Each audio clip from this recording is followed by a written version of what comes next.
제가 논산훈련소에서 이제 훈련을 받을 때 일입니다.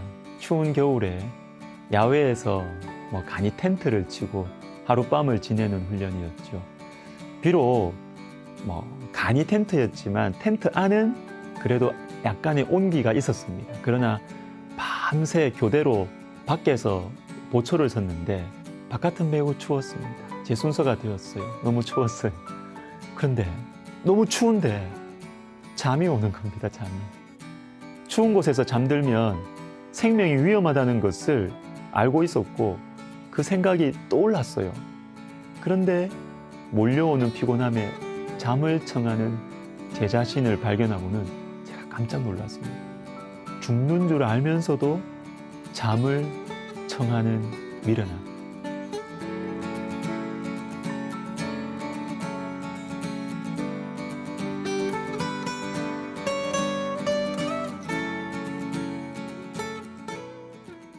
오늘 본문 1절을 보십시오. 이스라엘 자손이 각자의 성읍에 살았더니 7째 달에 이르러. 각자의 성읍에 살았습니다. 지금 이러면 안 되거든요. 성전 지으라고 돌아왔는데 7달 동안 성전 안 짓고 각자의 성읍에 살았어요. 익숙해진 땅을 바벨론을 떠나서 거칠고 험한 여정을 통과하고 이제 예루살렘으로 왔는데 이 목적을 잃어버린 것입니다. 7달 동안 내 먹고 사는 것에 집중을 했어요. 이것이 저와 여러분의 모습일 수 있습니다. 내가 왜 사는지를 잊어버리고 살아갑니다. 하나님께서 왜 나에게 이 시간을 주셨는지, 왜 건강과 재물을 주셨는지를 잊어버리고 각자의 성읍에 살아갑니다. 일상의 위험이라고 할 수 있겠지요. 우리는 코로나 때문에 일상의 소중함을 많이 말합니다. 당연하게 여겼던 것들이 소중하다는 것을 알게 된 것이죠. 그러나 여러분, 일상의 위험도 있습니다. 어떤 목사님의 설교 중에 들은 이야기입니다. 오래전에 쥐를 잡아서 꼬리를 잘라서 오라는 숙제가 학교에서 그런 걸 시켰던 시절이 있었대요. 그 시절에 이 쥐를 잡아야 되는데 이 쥐를 쉽게 잡을 수 있는 방법이 있었다고 합니다. 그것은 쥐 덫에다가 소고기를 딱 끼워두면 쥐가 잘 잡힌대요. 근데 놀라운 것은 덫에 딱 걸린 쥐가 도망칠 생각은 안 하고 소고기 먹는 것에 몰두하고 있더라는 것입니다. 당장 눈앞에 맛있는 것 먹느라고 죽는 줄도 모르는 것이죠. 여러분, 일상의 위험은 무섭습니다. 우리의 영혼을 잠들게 해요.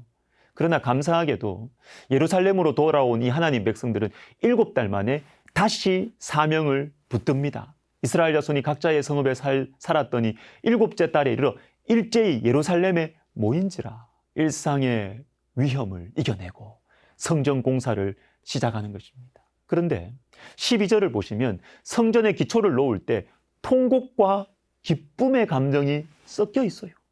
제사장들과 레위 사람들과 나이 많은 족장들은 첫 성전을 보았으므로 이제 이 성전의 기초가 놓임을 보고 대성통곡하였으나 여러 사람은 기쁨으로 크게 함성을 지르니 나이 많은 분들은 통곡했습니다.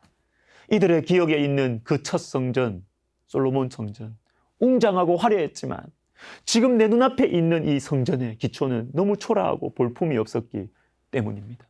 화려한 과거와 초라한 현재. 이것이 바로 우리 민족의 모습이고 나의 모습이라는 생각이 들었던 것이죠.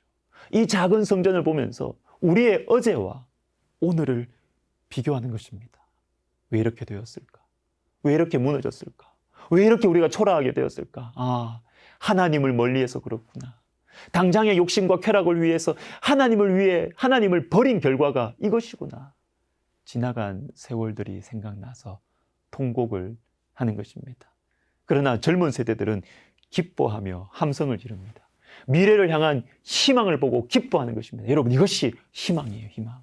보통 젊은 세대를 보고 이렇게 말합니다.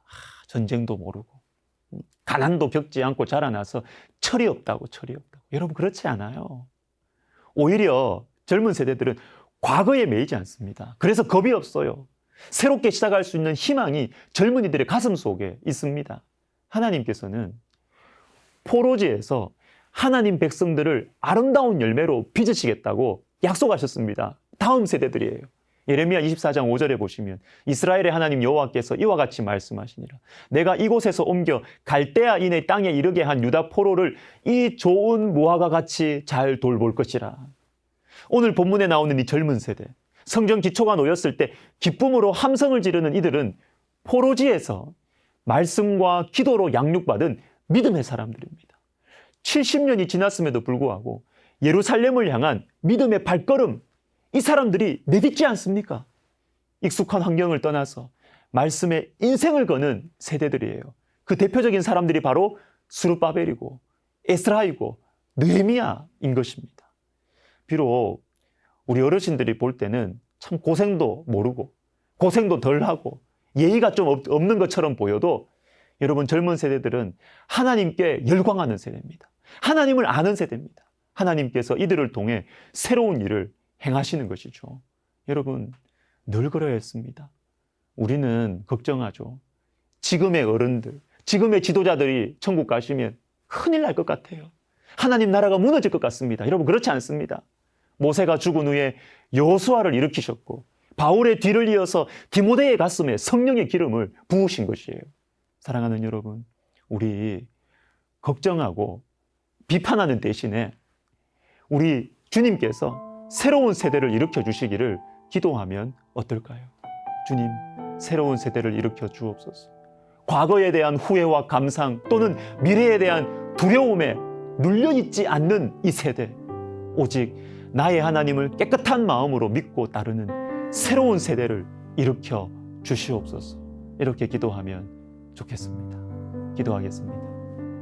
하나님 아버지,